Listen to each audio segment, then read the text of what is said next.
श्री स्वामी समर्थ. अक्कलकोटचे स्वामी समर्थ म्हणजे साक्षात परब्रह्म. त्यांच्या जीवनात अशा अनेक घटना घडल्या ज्या विज्ञानाच्या पलीकडे होत्या. आज आपण स्वामींच्या अशाच एका चमत्कारिक लीलेबद्दल जाणून घेणार आहोत, जिथे प्रत्यक्ष निसर्गाचे नियमही स्वामींच्या इच्छेपुढे झुकले. चला पाहूया स्वामींनी पाण्यापासून तूप कसे बनवले. ही कथा आहे अक्कलकोटमधील. स्वामींच्या मठात दररोज शेकडो भक्त येत असत. एकदा स्वामींच्या दर्शनासाठी मोठा भंडारा म्हणजे महाप्रसाद आयोजित करण्यात आला होता. स्वामींचे निस्सीम भक्त चोळाप्पा यांच्याकडे या भंडाऱ्याची जबाबदारी होती. हजारो भक्तांसाठी स्वयंपाक सुरू झाला. बेत होता पुरणपोळी आणि कटाची आमटी. पण ऐनवेळी एक मोठी अडचण उभी राहिली. पुरणपोळ्यांसाठी लागणारे साजूक तूप अचानकपणे संपले. भंडाऱ्याला वेळ कमी होता आणि पाहुणे भक्त मंडळी पंक्तीला बसण्याच्या तयारीत होती. चोळप्पा धावत स्वामींकडे गेले आणि व्याकुळ होऊन म्हणाले, महाराज, आता काय करायचे? तूप तर संपले आहे आणि एवढ्या रात्री कुठे मिळणार?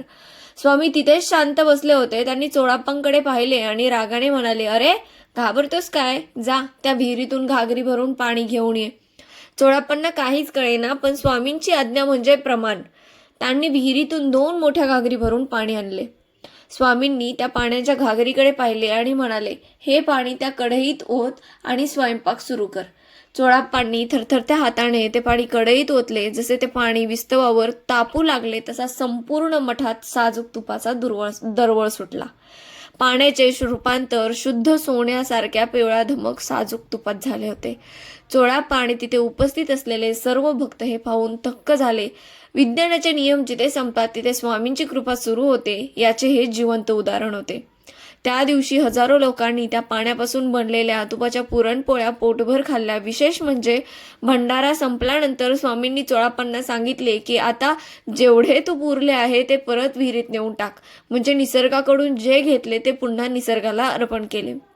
स्वामींनी हे शिकवले की जर तुमची श्रद्धा अढळ असेल तर अशक्य गोष्टही शक्य होऊ शकते. स्वामी समर्थांच्या चरणी अनन्य भावे शरण गेल्यास ते आपल्या जीवनातील सर्व संकटे दूर करतात. स्वामींची ही लीला ऐकून तुम्हाला कसं वाटलं? तुमच्याकडेही स्वामींचा असा काही अनुभव असेल तर नक्की सांगा. व्हिडिओ आवडला असेल तर लाईक करा आणि चॅनलला सबस्क्राईब करा आणि बोला श्री स्वामी समर्थ. श्री गुरुदेव दत्त.